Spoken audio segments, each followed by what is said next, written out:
Welcome back. రేపు ప్రధాని మోదీ మల్కాజ్గిరి పర్యటన నేపథ్యంలో ఆనంద్ బాగ్లో విలేకరుల సమావేశం నిర్వహించారు ఈటెల రాజేందర్. లోక్సభ ఎన్నికల ప్రచారంలో భాగంగా మోదీ మిర్జాలగూడ చౌరాస్తా నుంచి ఆనంద్ బాగ్ వరకు రోడ్ షో నిర్వహించబోతున్నారు. ఈ కార్యక్రమానికి ప్రజలు పెద్ద ఎత్తున రావాలంటూ ఈటెల రాజేందర్ పిలుపునిచ్చారు. ఈ ఎన్నికల్లో బీజేపీ పార్టీదే విజయం సాధిస్తోందంటూ ధీమా వ్యక్తం చేశారు. ఈటెల కార్యక్రమానికి సంబంధించిన ఏర్పాట్లను పర్యవేక్షిస్తున్నట్లుగా తెలియజేశారు. సాయంత్రం 4 గంటలకు ప్రధానమంత్రి నరేంద్ర మోడీ గారి రోడ్ షో మిర్జాలగూడ చౌరస్తా నుంచి మొదలుపెట్టి మల్కాజ్గిరి చౌరస్తా వరకు దాదాపు 1.2-1.3 కిలోమీటర్స్ ర్యాలీ ఉంది, రోడ్ షో.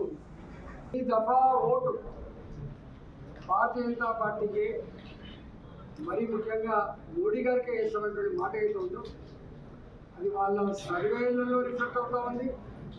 మేము గ్రౌండ్లో తిరుగుతున్నప్పుడు కూడా అదే భావాన్ని రిఫ్లెక్ట్ అవుతూ ఉంది. ముమ్మాటి కార్యకర్తలు, నాయకులు, ఎలక్షన్ మేనేజ్మెంటు ఇవి ఉన్నప్పటికీ కూడా ఈ దఫా డబ్బుకు కానీ, మద్యానికి కానీ, ప్రలోభాలకు కానీ ఆస్కారం లేకుండా వాళ్ళే కథానాయకులై భారతీయ జనతా పార్టీ గెలిపించాలని సంకల్పంతో ఉన్నారు.